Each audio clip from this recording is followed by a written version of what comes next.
السلام عليكم ورحمة الله وبركاته. ازيكم عاملين ايه؟ يا رب تكونوا بألف خير. كل سنة وحضراتكم طيبين. النهاردة بإذن الله هنعمل أول تفريزات السنة ولشهر رمضان الكريم. أول حاجة هنبدأ بيها وهو تفريز الكرنب، لأن هو ده أفضل شهر تفرزي فيه الكرنب، وهو شهر طوبة. ستات كتير بتشتكي من تفريز الكرنب، وان هما ما بقوش بيحبوا يفرزوه لأسباب كتير. بيجلد معايا، ريحته بتغير في الفريزر، بيتهرى، وحاجات كتير قوي. النهاردة بإذن الله في الفيديو هنعالج كل المشاكل دي. تابعي معايا الفيديو واحدة واحدة كده. هنقولك اول ما بتشتري الكرنبايه لحد لما تفرزيه في خطوات وحاجات بسيطة جدا. مش هقولك اسرار، بس هي تكات بسيطة. وطبعا بخبرات، طبعا خبرة سنة ورا سنة ورا سنة الواحد بيتعلم تكات كده وحاجات بسيطة جدا، بس فعلا بتفرق. طيب نقول بسم الله كده ونشوف. اول حاجة، لما تيجي تشتري الكرنبايه، اشتري الكرنبايه ولا هي تكون خفيفة ولا ان هي تكون تقيلة ما انتش قادرة تشيليها. زي ما انتوا شايفين كده، انا الكرنبايه معايا، بصوا جايه بالندى بتاعها لسه صابحه كده وجميله. وانا في يعني واحد بتعامل معاه، انا واثقه في الكرنب بتاعه بيبقى حلو. طيب، انا ما برميش اي حاجه من الكرنبه. بصوا هتستفادوا بكل حاجه فيها. الورق الاخضر ده انا ببدا ان انا اغسله، لان طبعا بيبقى فيه تراب وكده، فلازم ان هو يتغسل قبل ما بيتسلق. وهنشوف هنعمل بيه ايه. خلاص قطعت الكرنبايه بتاعتي بكل سهوله وفككت كده الورق بتاعها. هنا بتشيلي، بتبدأي بعد كده تشيلي الجدر بتاعها. تمام. ده بيسهل معاكي ان انت بتعرفي ان انت تطلعي القلب. ولو عندك الحله بتاعت السليق بتاعتك كبيره، تقدري تحطي فيها قلب الكرنبه كله، يبقى تمام. هتحطيها على وشها وتبدأي بعد كده بتطلعي ورقه ورقه بكل سهوله. تمام كده.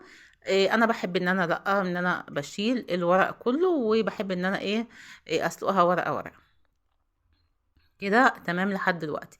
طب نيجي بقى لمية السلق. انا هنا حطيت المية تغلي لحد ما كنت خلاص خلصت تقطيع الكرنب اللي معايا. بالنسبة لمية السلق ما بضيفش فيها اكتر من معلقة سكر ومعلقة من الكمون. السكر كمادة حافظة، والكمون طبعا عشان غازات. طب بنضيف ملح؟ لا، ما تضيفيش ملح الا لو انت هتستويه وتعمليه في ساعتها.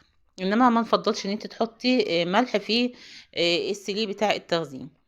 بتطلعيه من المية السخنة يا دوبك نص سوا، يعني يا دوبك الورقة بس تلاقيها معاكي دبلت كده. بتطلعيها على بلاستيكة معايا فيها مية من الحنفية عشان توقف السوا بتاعها.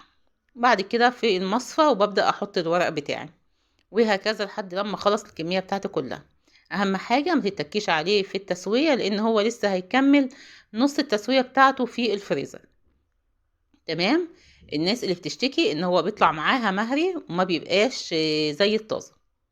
طب هنا كنت خلاص بقى خلصت الكميه. حاجه مهمه كمان، لازم تسيبيه لحد لما يصفي ميته تماما تماما.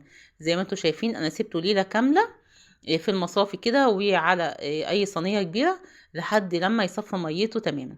الناس اللي بتشتكي ان الكرنب بيعمل معاها ريحه مش كويسه في الفريزر، ده بسبب ان انتي بتفرزيه بالميه بتاعته.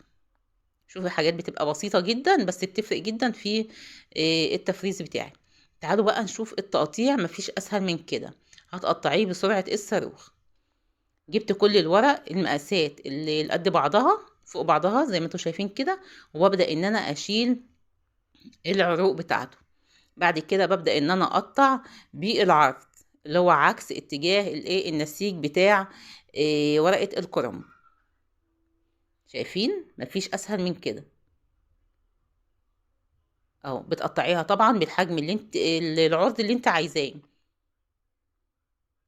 نبدأ بقى نحط سويه كده كله فوق بعضه. حاولي انت تسويه كويس عشان يطلع كله مقاس واحد. بعد كده نبدأ بقى نقطع. اول حاجة دي بنقطعها ما بتبقاش عريضة، لان دي بتبقى متنية. لما نفردها بعد كده هتديني مقاس كويس. وبقطع بعد كده بقى بتقطع العرض اللي انت عايزاه. شايفين الكمية ما شاء الله ما خدتش معايا اي وقت خالص. اهو بصوا دي بتبقى متنية فبتفرديها كده اهي. نشوف تاني برضو. اشوفها تاني عشان التكرار بيعلم الشطار، وانتوا طبعا شطار ويا حبايب قلبي. شايفين مفيش احسن من كده. تبدأي تسويه كويس وتختاري بقى الورق اللي هو على قد بعضه اهو. هتلاقي الكرنبايه معاكي، بصي في مرتين هتلاقي نفسك قطعتي الكرنبايه في ثواني. مفيش اسهل من كده ولا بنهدر منها اي حاجه خالص. حتى العروق اللي احنا طلعناها دلوقتي شوفوا هنعملها احلى مخلل في اخر الفيديو باذن الله. اهو بصوا يا بنات، مفيش اسهل من كده اهو. خلاص كده خلصنا تقطيع الكرنب بتاعنا اهو. ما شاء الله عملوا معايا كمية حلوة. قطعت كل الورق، حتى الورق اللي هو الاخضر برضو قطعته. والورق اللي هو بقى اللي كان خارجي ده زي ما قلت لكم ده بسلقه برضو وبفضل اهو بعبيه كده في اكياس. بحطه في قعر الحلة وبرضو على وش المحشي بتاعي بيبقى جميل قوي. خلاص كده عبيت بقى الاكياس بتاعتي. ولو عندك علب هتحطي في العلب بتاعتك. لو اكياس بقى حبايبي، اهم حاجة اهم حاجة تفرغي الهواء كويس جدا من الكيس. حاجة مهمة برضو دي، لازم الهواء يطلع من الاكياس تماما يا حبايبي عشان ما يعملش معاكي تلج. هاتي بقى الكرنب كده وفرزي، هيطلع معاكي بعد سنة وكأنك لسه جايباه. حاجات بسيطة، تكات بسيطة خالص، بس صدقيني بتفرق قوي لما بتيجي تفرزي اي خضار او اي فاكهة بعد كده. تمام كده حبايبي. طيب تعالوا بقى نشوف العروق بتاعتنا اللي احنا طلعناها. قطعتها كده وهنبدأ نعمل احلى حبة مخلل. مخلل الكرنب حلو قوي قوي بقى جنب الاكلات الشعبية بتاعتنا الحلوة دي. تعالوا نشوف هنعمله بطريقة سهلة خالص. معايا هنا 2 لتر من المية، وحطيت عليهم كيس الملح اللي هو ربع كيلو ده. كل لتر مية بياخد 4 معالق من الملح ومعلقتين من السكر، وهنحط 3 معالق من الخل. تمام كده. وهنقلب بقى لحد لما ندوب كل الكلام ده مع بعض. بعد كده هننزل بقى بالهريسة الشطة اللي احنا كنا عاملينها سوا. هناخد كده معلقتين منها بس، مفيش اسهل من كده. وهنبدأ بقى نعبي الكرنب بتاعنا. طبعا الكمية ما شاء الله كبيرة، يعني انا كنت مفكرة ان انا هقدر ان انا اشيله في البلاستيكة دي، بس ما شاء الله طلع كمية كبيرة يعني. اهو يا دوب خد معايا البرطمان. شايفين بقى عملنا او خزنا طول السنة وعملنا احلى برطمان مخلل. بعد كده نبدأ بقى نغطيه بقى بأي كيسة كده، ونبدأ ان احنا نغطيه وخلاص على كده. يا رب يا بنات الفيديو يكون عجبكم، وما تنسونيش بقى في اللايك الجميل منكم يا احلى اخوات في الدنيا. والسلام عليكم ورحمة